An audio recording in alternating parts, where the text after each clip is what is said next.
కృష్ణ కీర్తన గాననాత్మన పనో ప్రేమామృతం మణిభి. కాబట్టి ఇవి 4 లోపాలు. ఏమిటవి 4 లోపాలు? వాటిని భాగవతంలో చెప్పారు. ఈ మాట భాగవతంలో భ్రమ ప్రమాద విప్రలిప్స కరణాపాటవ అని చెప్పారు. భ్రమ అంటే లేనిలో భ్రమకు గురి కావడం, ప్రమాద అంటే తప్పులు చేయడం, విప్రలిప్స అంటే మోసం చేసే స్వభావం ఉంది, కరణాపాటవ అంటే ఇంద్రియాలు అపరిపూర్ణమైనటువంటి ఇంద్రియాలు ఉన్నాయి. మరి ఇన్ని లోపాలు ఉన్నటువంటి మనం మన స్వప్రయత్నంతో పరిపూర్ణమైన జ్ఞానాన్ని పొందగలమా? ఇది ప్రశ్న. ఏమంటారు? మనకి 4 లోపాలు ఉన్నాయి. ఈ 4 లోపాలు ఉన్న మనం ఏ విధంగా పరిపూర్ణ జ్ఞానాన్ని పొందగలం?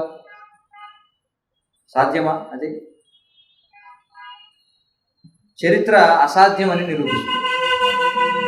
మనం ఎన్నో ఉదంతాలు మనం చూసినట్లయితే చరిత్ర నిరూపిస్తుంది ఇది కాని పని. అందుకే మన పూర్వీకులు ఏం చెప్పారంటే, స్వప్రయత్నం ద్వారా మనం దేన్ని తెలుసుకోలేము. ఏదో కొన్ని విషయాలు మనం తెలుసుకోగలం, కానీ అన్నీ మనం తెలుసుకోలేము. ఎందుకంటే మనకి కొన్ని పరిధులు అనేవి ఉన్నాయి. అంటే మనం కండిషన్డ్ స్టేట్ అని చెప్పుకుంటారు. అంటే మనం పరిమితమైనటువంటి వాళ్ళు, నియంత్రించబడేటువంటి వాళ్ళు. మనం స్వతంత్రులం కాదు, పరతంత్రులం. కాబట్టి మనం పరిపూర్ణమైన జ్ఞానాన్ని తెలుసుకోలేము. అందుకే జ్ఞానం అనేది ఇందులో 2 రకాలు ఉన్నాయన్నమాట. జ్ఞానం అనేది ఎలా ఉంటుందంటే, ఒకటేమో ప్రయత్నం ద్వారా తెలుసుకునేది, ఆరోహణ అవరోహణ అని చెప్పి అంటారు. పర్వతారోహకులు అంటారు. అంటే ఏమిటి? ఆరోహణ అంటే ఏమిటి? కింద నుంచి పైకి వెళ్ళడం, అసెండింగ్. అవరోహణ అంటే పైనుంచి కిందకి రావడం, దాన్ని ఏమంటారు? డిసెండింగ్ అని చెప్పి అంటారు. డిడక్టివ్ నాలెడ్జ్ అని చెప్పి అంటారు. డిడక్టివ్ అంటే పైనుంచి కిందకి వస్తుందని డిడక్టివ్ నాలెడ్జ్ అని చెప్పి. మన ప్రయత్నం ద్వారా పరిశోధనలు చేసి మనం తెలుసుకునేటువంటి జ్ఞానం ఎప్పుడు కూడా అపరిపూర్ణమే. అందుకే శాస్త్రాలు ఇప్పుడు ఏం చెప్తున్నాయంటే, జ్ఞానాన్ని నీ స్వప్రయత్నం ద్వారా తెలుసుకోకూడదు. ఏదైతే నిర్దిష్టంగా ఉన్నటువంటిది ఏదైతే పరంపరగా వస్తుందో ఆ పరంపరలో నువ్వు తీసుకోవాలి. మీరు అనొచ్చు, ఇదేమిటండి మరి పరంపర ఏదైతే ఉందో, మరి ఆ పరంపరలో కూడా సాధారణ మనుషులే కదా ఉన్నారు, వాళ్ళైనా ఎలా ఇవ్వగలరు పరిపూర్ణ జ్ఞానం? అంటే ఇక్కడే ఉంది అసలు విషయం. ఈ గురు శిష్య పరంపర అనేది అందుకే భగవంతుడి నుంచి నేరుగా మొదలవ్వాలి. చూడండి, అర్థమవుతుందా? గురు శిష్య పరంపర అనేది ఎక్కడ మొదలవ్వాలి? భగవంతుడితో ప్రారంభం అవ్వాలి. ఎందుకు భగవంతుడు అంటే, తయారు చేసిన వాడికి తెలుసు అందులో ఏం వాడాడు, ఏం చేశాడు, ఎలా చేశాడు ఏంటని. భగవంతుడికి మాత్రమే సృష్టి గురించిన అన్ని విషయాలు పరిపూర్ణంగా తెలుసు. కాబట్టి ఏ గురు పరంపర అయినా సరే నేరుగా భగవంతుడి నుంచి ప్రారంభం అవ్వాల్సిందే. భగవంతుడికి పరిపూర్ణంగా తెలుసు కాబట్టి భగవంతుడి నుంచి నేరుగా విన్నవాళ్ళు ఎవరైతే ఉన్నారో వాళ్ళు పరిపూర్ణమైన జ్ఞానాన్ని పొందగలరు.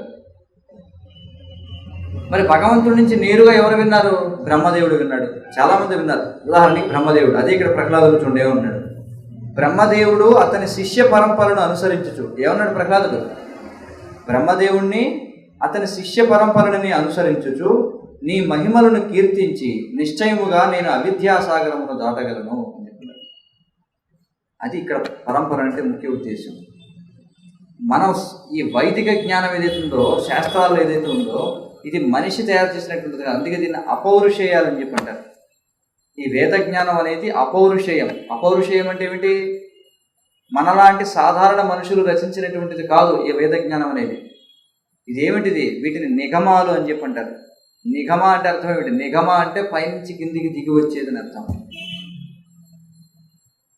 స్వయంగా భగవంతుడి నుంచి బ్రహ్మదేవుడు విన్నాడు. బ్రహ్మదేవుడు తన శిష్యుడైన నారదుడికి చెప్పాడు. నారదుడు వ్యాసదేవుడి వారికి చెప్పాడు. వ్యాసదేవుడు వారు సుఖదేవ గోస్వామికి చెప్పారు. సుఖదేవ గోస్వామి సూత గోస్వామికి చెప్పారు. సూత గోస్వామి సౌనకాదర్శులకు చెప్పాడు. ఇలా పరంపరగా మనకి ఈ భగవద్గీత, భాగవతం, ఈ వైదిక జ్ఞానం అంతా ఆ విధంగా పరంపరగా వస్తుందన్నమాట. చూడండి, అర్థమవుతుంది కదా?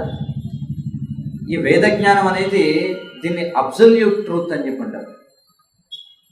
ఈ వేద జ్ఞానం అనేది ఇది యూనివర్సల్ నాలెడ్జ్ అన్నమాట. ఎందుకు వేద జ్ఞానం ప్రమాణం అంటే ఇంకొక విషయం ఉంది ఇక్కడ, చాలా ఆసక్తికరమైనది. మనకి టైం, ప్లేస్ అండ్ సర్కమ్స్టెన్స్ అని చెప్పి అంటారు. టైం, ప్లేస్ అండ్ సర్కమ్స్టెన్స్ అంటే కాలము, ప్రదేశము, పరిస్థితి. దేశకాలమాన పరిస్థితులు అని చెప్తుంటారు. అవునా కదా? ఏదైనా ఒక జ్ఞానం పరిపూర్ణమైనదా కాదా ఎలా తెలుసుకోవాలి చెప్పండి? ఏదైనా జ్ఞానం పరిపూర్ణమా కాదా అంటే అబ్సల్యూటా కాదా ఎలా తెలుసుకోవాలంటే, ఏదైనా సరే కాలాన్ని బట్టి, ప్రదేశాన్ని బట్టి, పరిస్థితిని బట్టి మారని దాన్ని పరిపూర్ణంగా అంగీకరించాలి. ఒక ఉదాహరణ చెప్తాను మీకు అర్థం. సూర్యుడు తూర్పున ఉదయిస్తాడు. ఇది అబ్సల్యూట్ ట్రూత్, పరిపూర్ణ సత్యం. అవునా కదా? ఎలా? ముందు కాలం చూద్దాం. ఇప్పుడు సూర్యుడు ఏ దిక్కున ఉదయిస్తున్నాడు? ఎక్కడ? గూగుల్లో సెర్చ్ చేసి అడగల. ఎక్కడ ఉదయిస్తున్నాడు? తూర్పున ఉదయిస్తున్నాడు. లక్షల సంవత్సరాల క్రితం కూడా ఇటువైపు ఉదయించాడు సూర్యుడు, తూర్పున ఉదయించాడు. ఇంకో 1,00,000 సంవత్సరాల తర్వాత కూడా ఎటు ఉదయిస్తాడు? తూర్పున ఉదయిస్తాడు. అంటే కాలం సరే. ప్రదేశం చూద్దాం. అమెరికాలో ఇటుపక్కన ఉదయిస్తాడు, తూర్పునే. బంగ్లాదేశ్లో, శ్రీలంకలో తూర్పునే. ఇక పరిస్థితి, వర్షాకాలంలో తూర్పున ఉదయిస్తాడా, దక్షిణాన ఉదయిస్తాడా?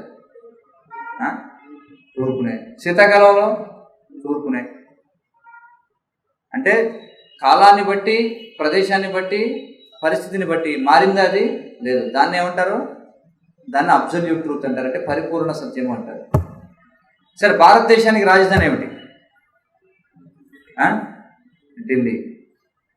150 సంవత్సరాల క్రితం భారతదేశానికి రాజధాని ఏమిటి? కలకత్తా. మారిపోయింది. అంటే ఇప్పుడు ఢిల్లీ, కానీ పూర్వం కలకత్తా. సరే, దుబాయ్కి రాజధాని ఏమిటి? ఢిల్లీయా లేకపోతే ఏంటి? మారిపోయింది. మరి పరిస్థితి, ఒకవేళ ఎమర్జెన్సీ వచ్చిందనుకోండి, ఢిల్లీలో రాజధాని ఉంటుందా లేదా? చూడండి, పాకిస్తాన్కి చాలా దగ్గరలో ఉంటుంది ఢిల్లీ. అక్కడి నుంచి వాడు ఏదైనా ఒక మిసైల్ వేస్తే డైరెక్ట్గా అది మనకి రాజ్భవన్లో పడుతుంది అనమాట, వచ్చి మిసైల్. అలా చరిత్రలో ఎన్నోసార్లు రాజధానిని మార్చడం కూడా జరిగింది. అంటే ఇక్కడ చూడండి, ఒకదాన్ని అబ్సల్యూట్ ట్రూత్ అంటారు, పరిపూర్ణ సత్యం అంటారు. మరొక దాన్ని రిలేటివ్ ట్రూత్ అంటారు, సాపేక్ష సత్యం అంటారు. అంటే దేశకాలమాన పరిస్థితులతో మారనిది ఒకటి, దేశకాలమాన పరిస్థితులతో మారిపోయేది ఒకటి.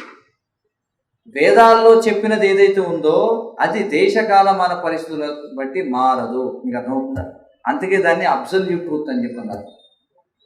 మరి అది ఎక్కడి నుంచి వచ్చిందంటే భగవంతుడి నుంచి నేరుగా వచ్చింది కాబట్టి అది అబ్సల్యూట్ ట్రూత్, పరిపూర్ణ సత్యం, పరమ సత్యం. ఎందుకంటే అది భగవంతుడి నుంచి నేరుగా వచ్చింది, మనిషి రాసింది కాదు. కానీ మనిషి తయారు చేసినవి ఏవైతే ఉంటాయో అవన్నీ కూడా లోపాలు కలిగి ఉంటాయి. ఇందాక చెప్పాను కదా నేను, 4 లోపాలు.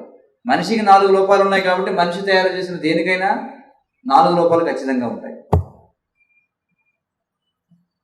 కొన్ని మత గ్రంథాల్లో ఉదాహరణకి వాడు మారుస్తున్నారనమాట. ఉదాహరణకి బైబిల్లో ఏం చెప్పబడిందంటే సృష్టి 50,000 సంవత్సరాల క్రితం సృష్టింపబడింది అని రాసింది. కానీ తీరా సైంటిస్టులు తవ్వకాలు జరిపితే లక్షల సంవత్సరాల క్రితం అస్తపింజరాలు బయటపడుతున్నాయి. అయ్యో ఇదేదో మొత్తానికి కాదని చెప్పి దాన్ని మార్చుకున్నారు అనమాట. కాదు, 50,000 కాదు, ఇంకా కొంచెం వెనక్కి వెళ్ళాలి. కానీ అలాంటిది వేదజ్ఞానం అనేది అలాంటిది కాదు. వేదంలో ఇది 5,000 సంవత్సరాల క్రితం భగవద్గీత చెప్పబడింది. 5,000 సంవత్సరాల క్రితం, 5,121 సంవత్సరాల క్రితం.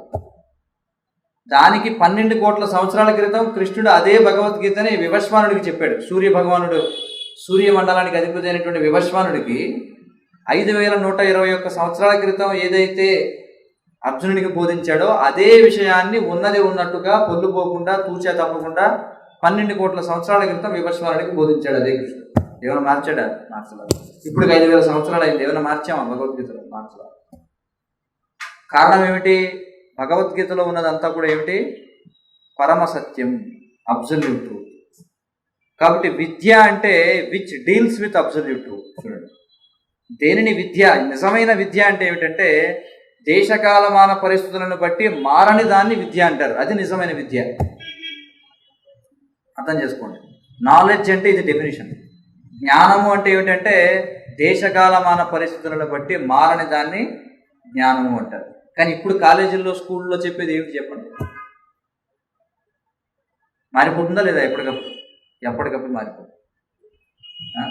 ఇక్కడ చదివింది తమిళనాడులో పనికిరాదు, తమిళనాడులో చదివిన ఢిల్లీలో పనికిరాదు, భారతదేశంలో చదివింది అమెరికాలో పనిచేయదు, అమెరికాలో చదివింది పాకిస్తాన్లో పనిచేయదు.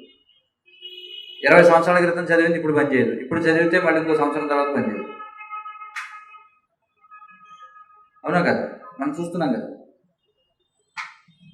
కాబట్టి అందుకే పూర్వం భారతదేశ విద్యా విధానం ఏమిటంటే భారతీయ గురుకుల విద్యాభ్యాసంలో వాడు దేన్ని బోధించేవారంటే వైదిక జ్ఞానాన్ని బోధించేవారు, ఎందుకంటే అది పరమ సత్యం కాబట్టి. కానీ పాశ్చాత్య విద్యా విధానం, మోడర్న్ ఎడ్యుకేషన్ సిస్టమ్ ఏదైతే ఉందో అదంతా కూడా ఏమిటి, రిలేటివ్ నాలెడ్జ్ అని చెప్తుంది అనమాట. మనిషికి ఎప్పటికప్పుడు మారిపోయేది కాబట్టి వీడికి ఎప్పుడు దుఃఖమే, ఎప్పటికప్పుడు అప్డేట్ అవుతూ ఉండాలన్నమాట వీడికి. కానీ పూర్వం అలా కాదు, పరమసత్యాన్ని బోధించేవాడు. ఏమిటి పరమసత్యం? నువ్వు ఈ శరీరానివి కాదు అన్నారు. అవును, అది శరీరం కాదు, అది పరమసత్యం. పుట్టినవాడు ఖచ్చితంగా మరణించి తీరాల్సిందే. మనం ఇదే జీవితంలో 6 రకాల శరీరాలు మార్చాలి. ఇవన్నీ కూడా పరమసత్యాలు, ఇవన్నీ ఎవడు కూడా కాదనడానికి లేదు. భగవద్గీతలో భాగవతంలో చెప్పబడిన విషయాలు ఏవైతే ఉన్నాయో అవి అమెరికా వాళ్ళకి వర్తించవు, పాకిస్తాన్ వాళ్ళకి వర్తించవు, కొరియా వాళ్ళకి వర్తించవు కాదు. 5000 సంవత్సరాల క్రితం ఉన్న వాళ్ళకి వర్తించలేదు, ఇప్పుడు వర్తిస్తాయి కాదు. అత్యవసర పరిస్థితుల్లో వర్తించవు కాదు. అర్థమవుతుంది కదా? కాబట్టి అందుకే గురు శిష్య పరంపరగా మన జ్ఞానాన్ని స్వీకరించాలి. హరే కృష్ణ హరే కృష్ణ కృష్ణ కృష్ణ హరే హరే హరే రామ